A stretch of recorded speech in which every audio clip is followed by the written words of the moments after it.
premier épisode, est particulièrement efficace, avec beaucoup d'actions, déjà beaucoup de rebondissements. On voit la patte du directeur aussi, du réal, pardon.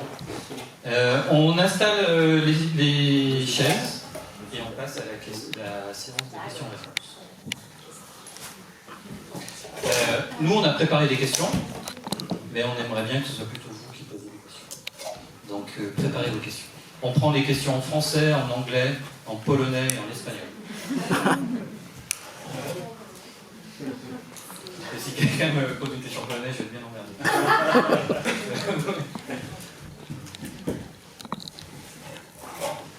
Si l'équipe de la série veut bien nous rejoindre sur scène, venez.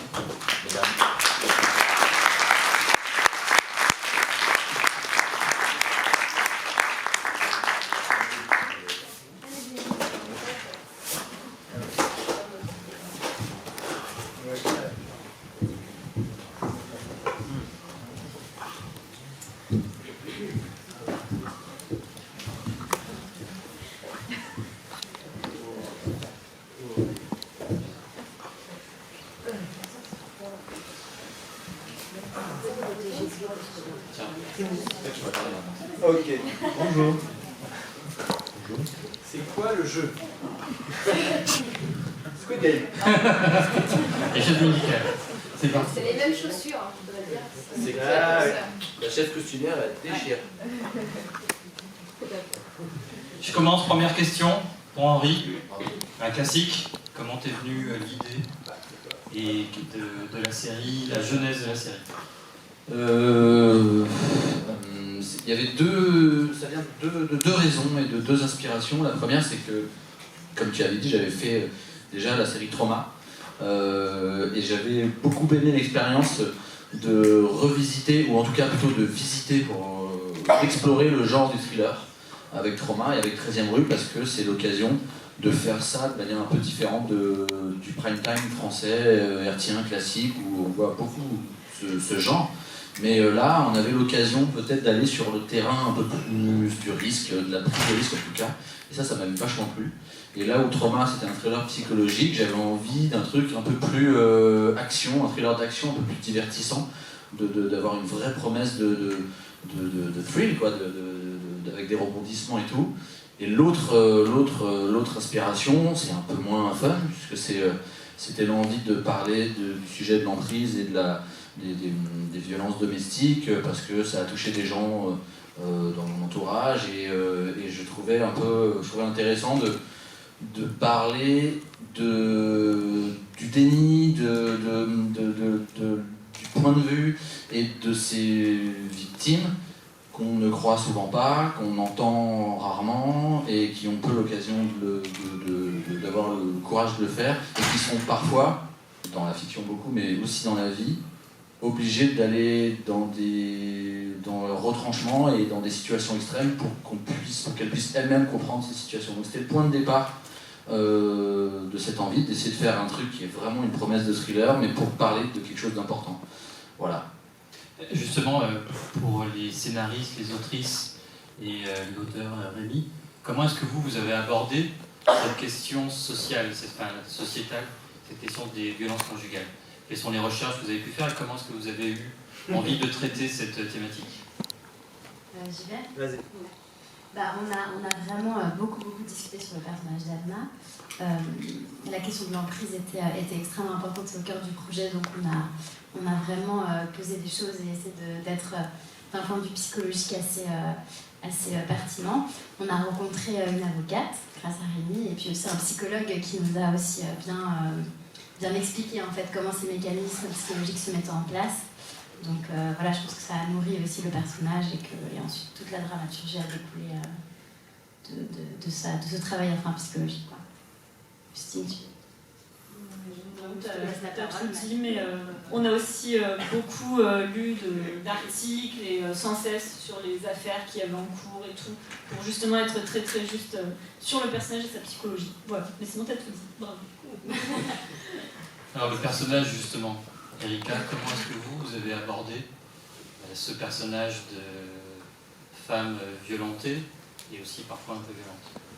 Déjà, je l'ai abordé à travers le scénario qui était déjà de la dentelle. Et c'est important de le souligner. Enfin, c'était écrit, c'était très très bien écrit, ça sentait le travail, et ça sentait la précision. Donc je l'ai abordé à travers le scénario et à travers ce qu'on m'offrait à défendre. Et puis, au-delà de ça, moi j'ai eu la chance de participer à une campagne sur la sensibilisation sur les violences psychologiques en Belgique qui s'appelle Freud et Marie. Qui était, je pense il y a une grosse dizaine d'années, une des premières campagnes, en tout cas en Belgique, qui dénonçait la violence au sein des couples qui n'était pas spécifiquement physique. Parce qu'avant, pour être victime de violence, il fallait avoir un œil blanc noir, des bleus, des coups, et on a commencé à mettre en lumière cette violence psychologique que les gens, pas que les femmes d'ailleurs, les hommes aussi peuvent en être victimes, subissent. Donc c'est quelque chose sur lequel j'ai été éveillée, donc ça m'a permis, en fait, une fois que quand j'ai lu le scénario, de me rendre compte à quel point c'était fin et pas grossièrement, c'était vraiment très très bien étudié. Je trouve que, justement, vous disiez que Anna était violente. Je trouve que c'est intéressant parce qu'il y a cette violence et on ne sait pas toujours si, du coup, c'est elle qui provoque les choses. Je trouve que c'est intéressant parce que quand les femmes, je dis les femmes, c'est aussi les hommes, mais c'est quand même spécifiquement plus les femmes, quand les femmes parlent de ces violences, souvent on retourne la chose, on ne les croit pas. On leur dit que c'est peut-être elles qui provoquent, que quand même elles ne sont pas toutes blanches. Et donc je trouvais ça intéressant de défendre ça et d'ouvrir les oreilles et puis de se poser la question de comment est-ce que dans notre société, il n'y a pas les méchants maris et les pauvres femmes victimes, mais comment est-ce que dans notre société, avec tous ces gens qui sont ici, qui défendent la même chose, on peut penser à faire en sorte que ça n'arrive pas, que ça arrive moins, et qu'en tout cas quand ça arrive, on soit du côté des victimes pour les aider. En fait. Alors Antoine, qu'est-ce que vous avez à dire pour votre défense?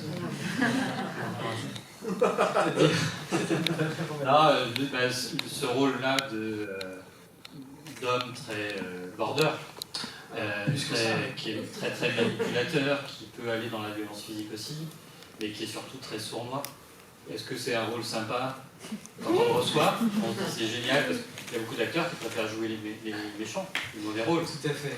Non, Fabien, c'est effectivement des rôles qui sont très intéressants pour un acteur.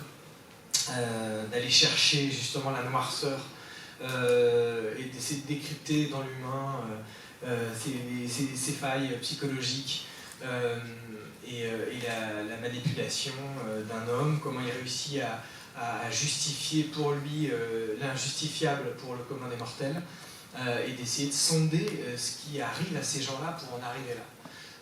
Évidemment, pour un acteur, c'est passionnant, c'est notre métier à tous, d'essayer de décrypter quels sont les mécanismes humains qui font agir jusqu'au plus ignoble. Voilà, c'est pas le premier vilain que j'incarne. J'ai la chance de passer d'un côté et de l'autre assez régulièrement, mais c'est la première fois que j'étais confronté à un mari violent et pouvoir essayer de comprendre la psychologie de ce personnage et essayer de défendre au mieux les victimes en racontant cette histoire avec tout le monde était très important pour moi. Et d'être dans la vérité des situations, ce dont on a beaucoup parlé avec Erika, avec Rémi, pour être au plus vrai des mécanismes qui se passent et qui se passent encore aujourd'hui, malheureusement, beaucoup trop. Voilà, des situations qui sont aujourd'hui beaucoup plus énoncées et dénoncées qu'avant, mais le combat ne fait que commencer. Bien sûr, bien sûr. Question de la salle. Julie. Moi j'avais une question sur la réalisation, parce que c'est très angoissant et tout. Je voulais savoir comment vous avez travaillé ce côté thriller et ces couleurs spécifiques. Quelles étaient vos inspirations? Je pense que le thriller a des codes qui forcément appellent à des choses comme ça, un peu intrigantes. On parlait tout à l'heure du pont, de la brume.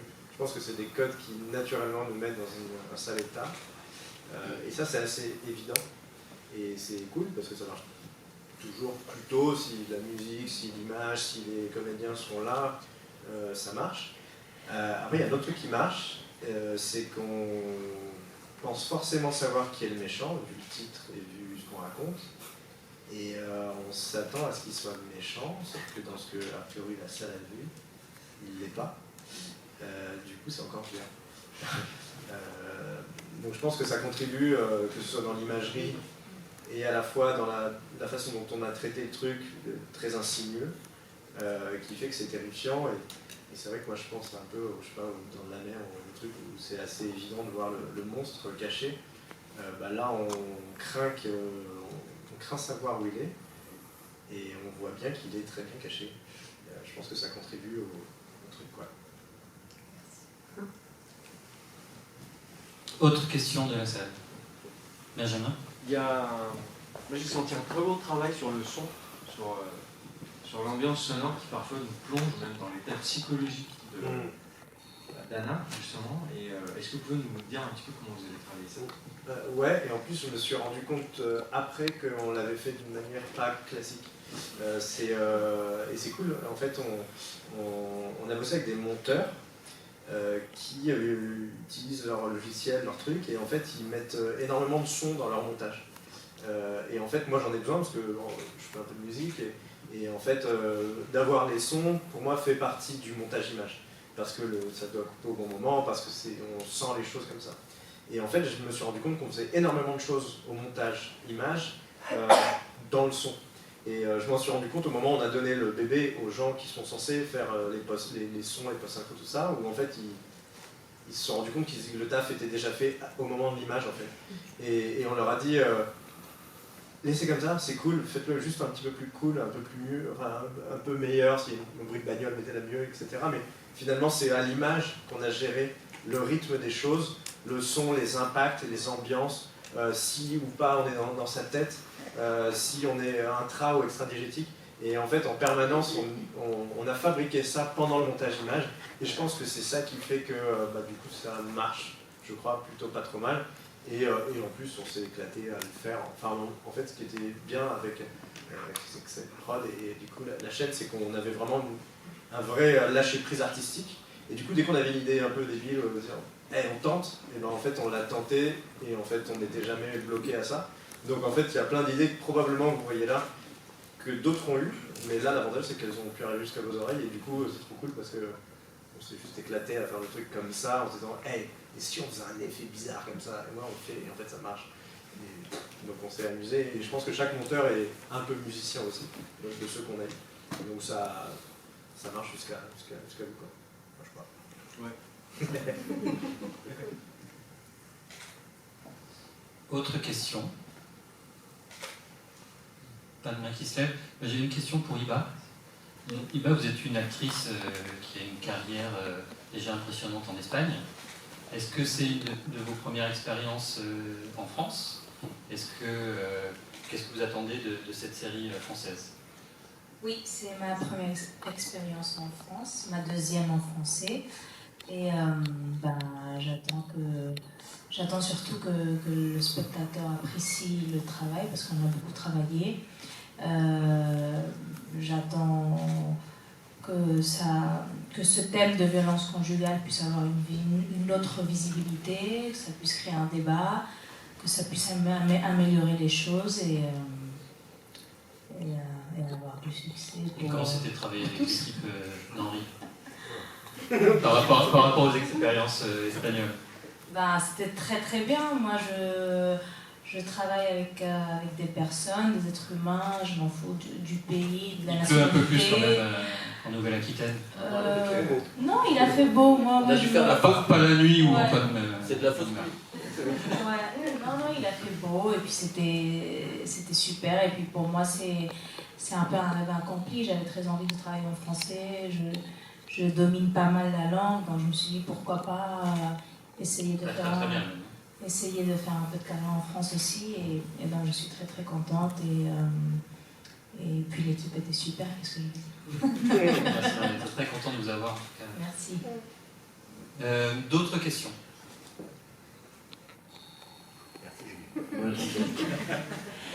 Justement, j'avais J'avais une autre question du coup pour Iba, c'est comment vous êtes intégré dans le tournage.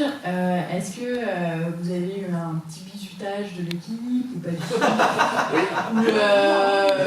ou est-ce que justement l'équipe a appris des choses ça, les violences dans l'équipe. Voilà. Ou sinon, est-ce que l'équipe française a appris de l'expérience de Iba dans les productions espagnoles et internationales?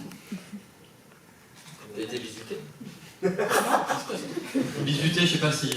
Non, c'est quoi? C'est quand on accueille les nouveaux étudiants dans une école et qu'on leur fait faire des épreuves. Non, pas du tout. Pas du tout. Ils ont été hyper sympas. Tous. Non, c'était normal. Après je tourne à côté. Je sais pas comment ça se passe ailleurs, mais il n'y a pas beaucoup de différence entre Espagne et la France. Hein. C'est pareil. C'est tourné, on fait le mieux, on travaille avec le cœur et voilà. Non, il n'y a rien à signaler, aucune différence. Ça va, ça s'est bien passé. Je rebondis sur ça. Discrimination par mes origines, pas du tout. Tout s'est bien passé. Ouais, mais je rebondis là-dessus parce qu'il n'y a rien de spécifique par rapport à Iba ou même à Erika qui a le rôle principal, qui aussi fait des succès sur France 2 et tout. Ce qui est super avec cette série, les scénaristes, les autres acteurs, c'est que c'est un vrai truc collectif. J'ai dit tout à l'heure, mais c'était pas pour faire de la promo et tout, c'est que tout le monde est au même plan. Et même d'un point de vue production, il n'y a pas forcément de traitement de faveur avec les uns ou avec les autres. Donc chacun est bisuté de la même manière, où chacun collabore, apporte sa pierre à l'édifice de la même manière, avec un esprit collectif. Donc je pense que c'est ça qui est chouette dans ce genre de projet.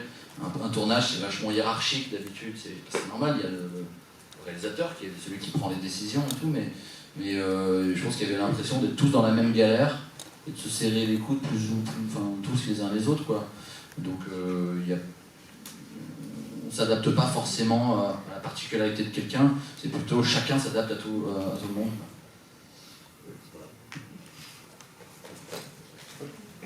Deux questions.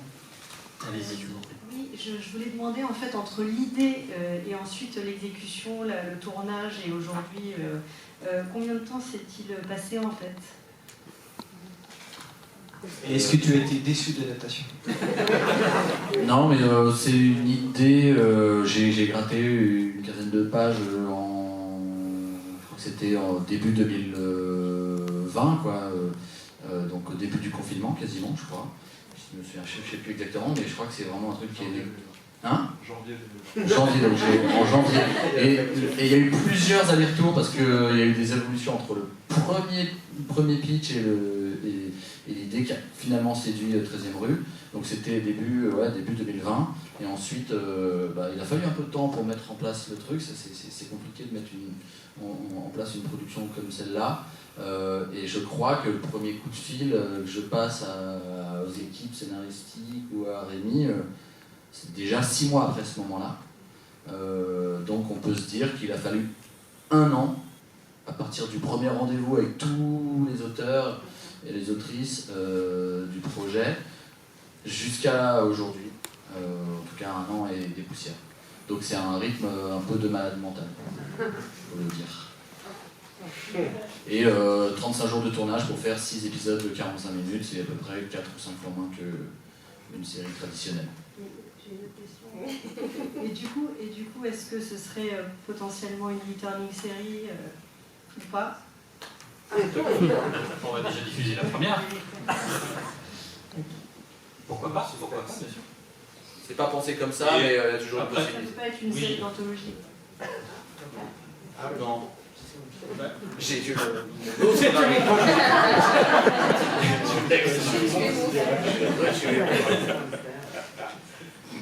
Justement, j'ai une question par rapport à ça. Excusez-moi, il y a une dame qui est... J'avais levé la main l'autre.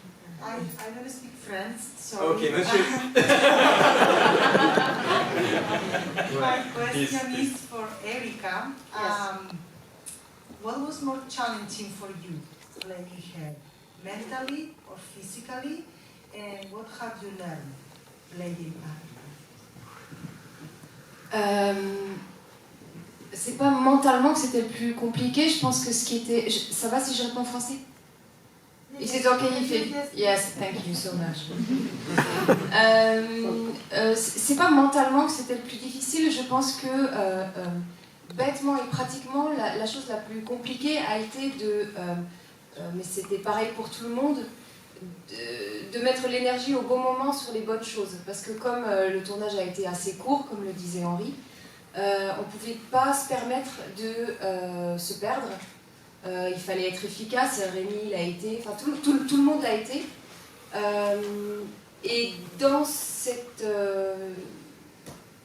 chose très efficace, il fallait quand même avoir du plaisir, il fallait quand même inventer, il fallait quand même mettre de l'énergie. Et physiquement, je pense que oui, c'était fatigant. J'étais fatiguée, bêtement. Mais je veux dire, ça fait partie du métier. Et puis, par rapport au personnage, ce qui était vraiment important pour moi, c'était de garder la nuance. De réussir à rendre justice au scénario, justement, que j'avais trouvé fin. À la mise en scène que je trouvais fine, et de ne pas arriver avec mes gros sabots en disant « Ah, c'est lui le méchant, c'est moi la gentille ». Et donc de réussir à être toujours sur cette espèce de crête où on ne sait pas si elle exagère, si elle est folle, si elle a raison, s'il est vraiment violent, si pas... voilà, ça, et j'ai appris ça, à vraiment rester sur le fil, à travailler dans la nuance. Voilà. Merci. Merci. Il y avait une dernière question. Moi, j'ai pas besoin du micro. C'est une question très rapide. Il y a quelque chose que j'ai pas compris. Je vais demander au scénariste. Elle a tué son mari ou elle l'a pas tué? Il est un petit peu fatigué à la fin du premier épisode. Voilà, je voulais tous vous remercier pour l'ambition artistique que vous avez mis dans ce projet. Depuis la création, enfin, de l'idée originale, les scénaristes, le réal, les acteurs. Je pense que vous avez tous voulu faire quelque chose de beau, quelque chose d'intense, quelque chose qui tienne le téléspectateur en haleine, qui l'emmène sur des fausses pistes, qui le renverse, etc. Et nous, on a adoré cette ambition-là. Donc bravo, on n'a toujours pas diffusé, mais on est déjà très contents. Et je voulais associer bien sûr Hector, qui travaille sur